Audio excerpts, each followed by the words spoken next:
So good morning. We are Team UNF, and first and foremost, we want to thank you guys for coming out here. We know that you guys are all busy. You guys all have busy schedules, so we really appreciate that you guys came out here to listen to us today. Like I said, we're Team UNF. I'm Joshua Estrada. To my right here is Alvarez, and then we have Zach Monger right there, and we have David Jones.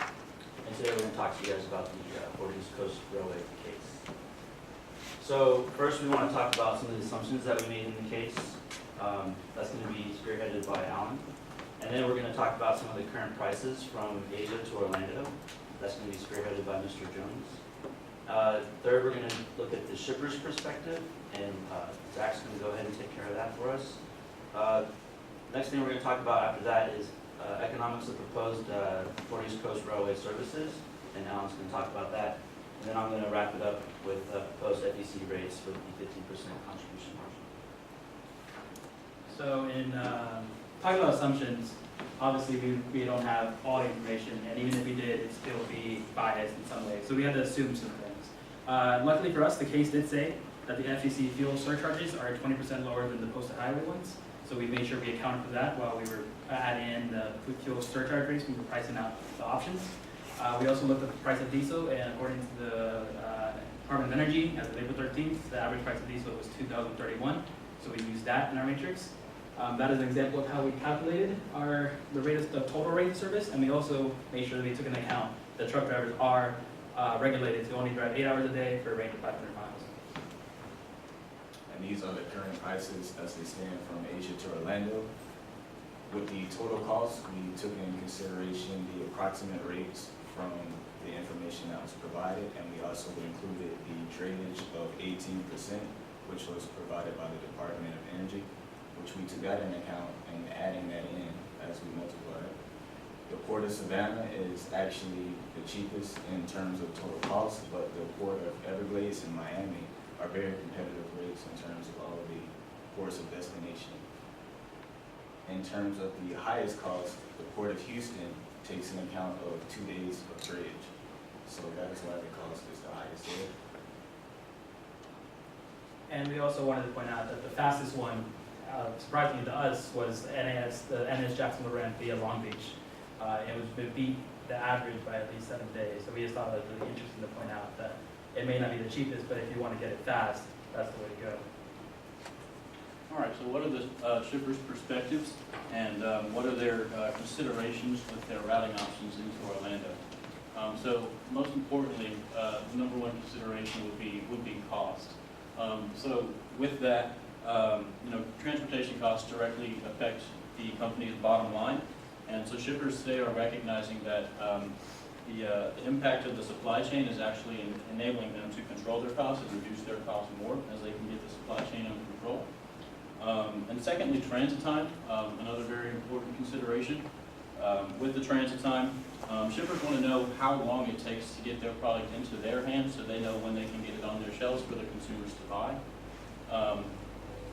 So with that being said, in South Florida, predominantly the freight is inbound with concentration on consumer goods, consumer staples, as well as food products. So with that being said, with the shelf life of food products, as well as Orlando's high seasonal toy demand, it's imperative that the shipper be aware of these transit times.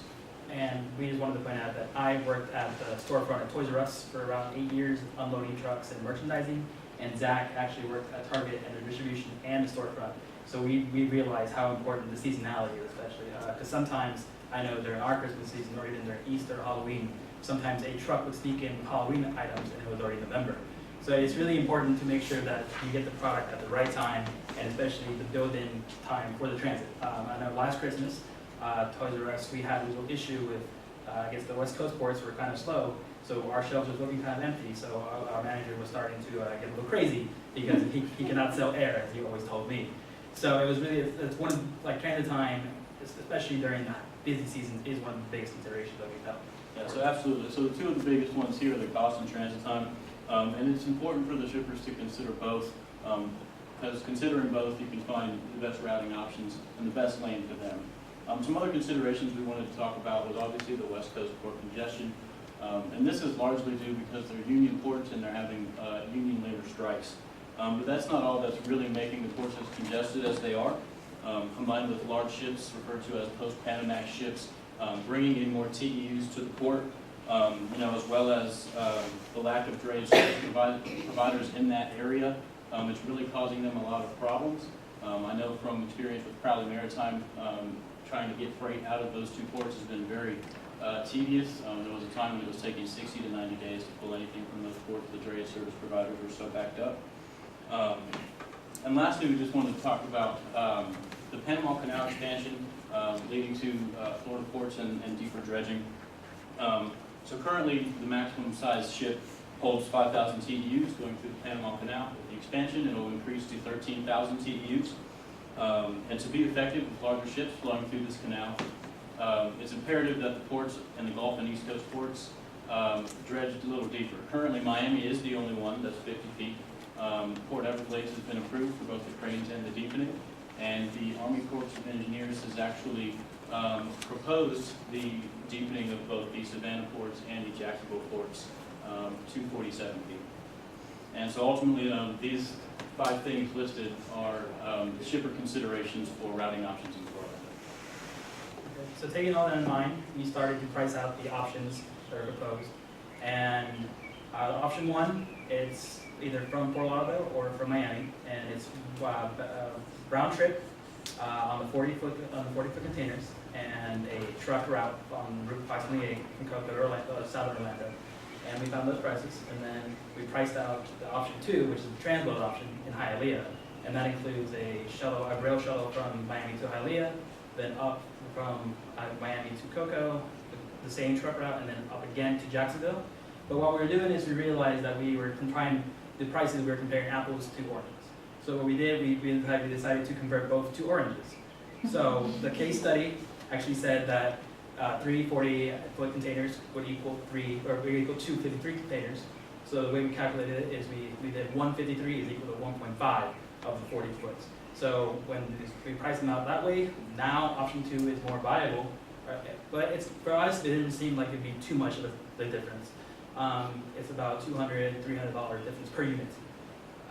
So then we looked at it and we combined it with the Asia routes, and the option 1 is competitive right now compared to the prices from the drayage and it relates in Miami.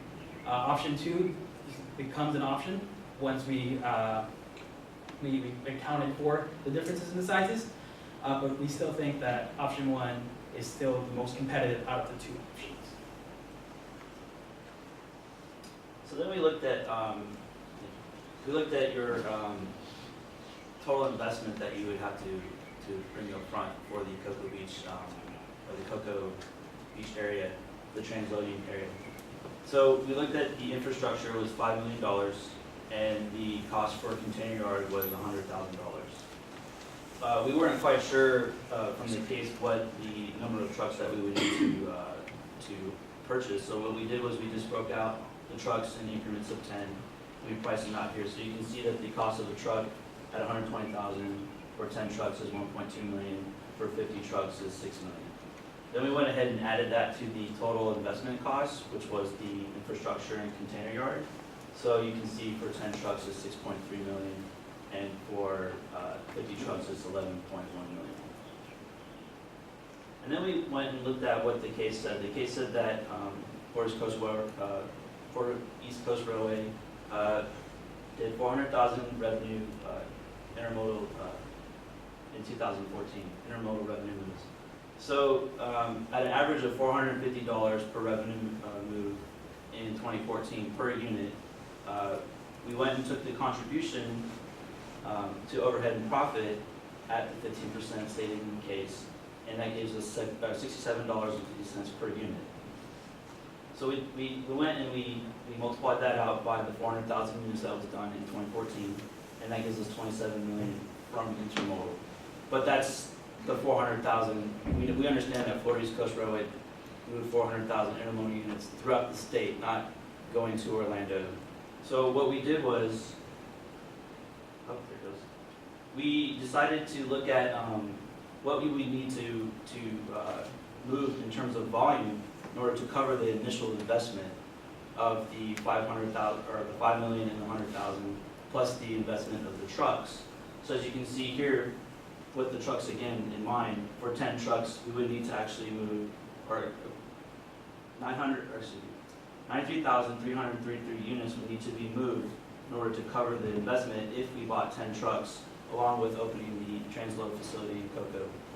And as you can see here, 50 would be 164,444 units. We understand that 10 trucks is probably a little bit low. We're actually thinking that it's probably going to be about 30 to 40 trucks. And the reason why is because that move from Cocoa to Orlando is only 45 miles, 42 to 45 miles.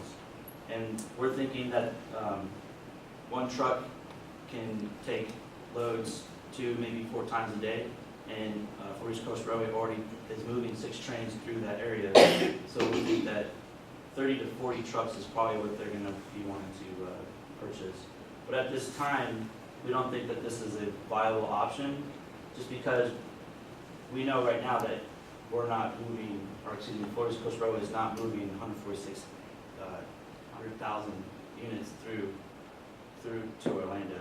So we think that you will not actually cover your total investment.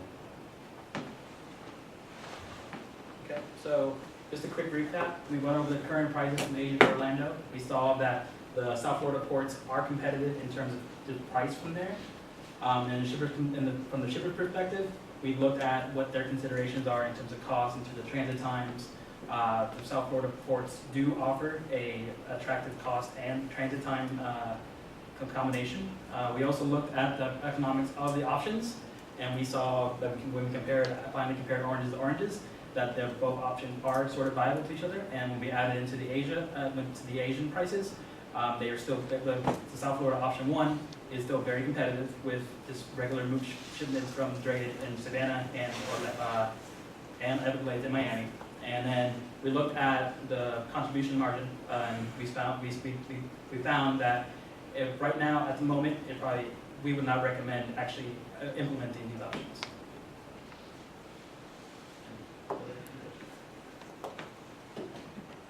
So we'll open up to questions from town judges, if you have any. I have a question. Yes, sir. One of the first slides showed the cost from, I think, China to Orlando. Okay. So you went to the ocean carriers and asked them, or somehow you asked the question, what is the price from China to Orlando? It was given in the It was case, actually given into the case. the approximate. Approximate case. Oh, okay. And then we So I just want to make sure that you got a price from China to Orlando, but really the price that you wanted was to the port, right? From Yes, China. we actually had it from the port. Yeah, Like for instance, from the port of Long Beach, and actually traveling intermodal to CSX Winter Haven, and then we account for that with adding the fuel surcharge into the drayage. yeah, we looked at the total cost, not just the I'm just station. trying to figure out whether you counted the inland transportation We from did. the port to Yes. Orlando twice. No. You know what I'm saying? You got the rate to Orlando, and then you start adding on these other options that you have, but you didn't do that. We did. We went from the port and then from the port to Orlando. Good. Yeah, we just decided to add it up here because we're looking at the total cost, not just, because, I mean, when you're a shipper, you have to bring it from, I guess, China first, and that has to go into your calculation. Yeah. Can you go back to option A would be? Like the comparison? Yeah, I wasn't really sure what those dollar amounts, the unloaded. Okay, 15, the case gave us options that sometimes some of the containers are going to be loaded and sometimes they're going to be unloaded. And most of it is because in Florida, according to the case, the balance is very inbound. Well, Florida does not produce many manufactured goods, so most of it is going to come into Orlando and South Florida and then move empty, the rest of it going back to Jacksonville, at least intermodal wise. So that's why we have 2 different prices for it. Well, what's included in this, because So these are actually just the domestic. So option 1, for Miami, that includes the trip from Miami to Cocoa to Orlando, back to Cocoa, and then back to Miami. And that's the entire trip cost. For a 40, For a 40. on option 1. Yeah, option 1 are those 40. And option 2 is the transloading from the 40s to the 50s. But if you had freight coming back from Orlando, you would go at the loaded rate Yes. on the second leg of the trip. Yes. And but the ocean costs are assumed to be the same. Mhm. On option 2, do you have the translate cost included? Yes, it was $200 per unit in the highly translated. So is it fair to say that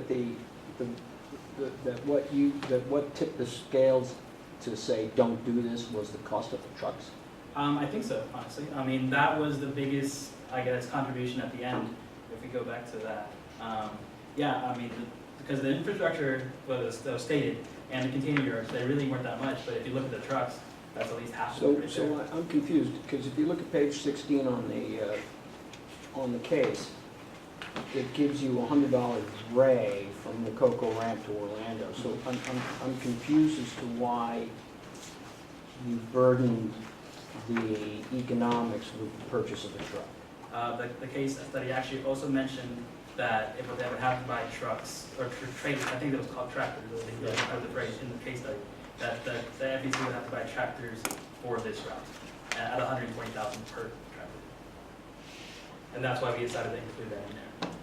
So again, is it fair to say if there was an alternative to buying the trucks, that would change your assumption? Yes, that would definitely change our assumption. But just going off what was in our case, we decided to add it in. Okay. Yeah. Because it never gives them an option to do something. Right. Because it clearly said the $120,000 that they would buy the trucks. Right. Versus trying to outsource it to like an independent owner operator. On page 16, it's given as a rate. I'm just saying, so for my feedback is push the envelope, always ask the question. Be misbehaved, right? I mean, it's a case. There's other alternatives, right? Right. So, anyway, because Yeah, but the guy in this case study, he's out there. I totally get it, right? But the purpose of the case, as you move on with your lives, is to not accept, right? You don't accept what's given to you. And so that was the point of having a dray on page 16. Because to me, it's interesting that what I think you've said, if you were to come back, what I think you've said, I'm putting words in your mouth, is that if you weren't burdened with $120,000, then you think it would flip the economics to make the cocoa work. Yes. Okay. And we also, I forgot to mention this, we also tested higher fuel surcharge rates, Yeah. and the proportions basically stayed the same. So the option 2 would still be the cheaper one, even at the highest, like the 40% surcharge rates. And can you go one more time to your chart that shows all the economics in the shade? That, that's the one. So if option 2 is cheaper, the transload option, why are the option 1s still showing Because up? that, I did not, those are the untranslated to oranges of option 1s. So so I guess, so that option 1 would be just moving the 40 foot without taking into consideration that for option 2, you could Okay. transload it. That was a mistake on my part. I forgot to take those out. But option 2, when you compare oranges to oranges, is cheaper than option 1. And, sorry, one last thing. Does it beat Savannah at that point? No, it still does not beat Savannah. It still does not beat Savannah. Savannah is still the cheapest and the most average in the transit time. Can you go through how you calculated the transit time for option 1 over Miami? Transit time was given to us.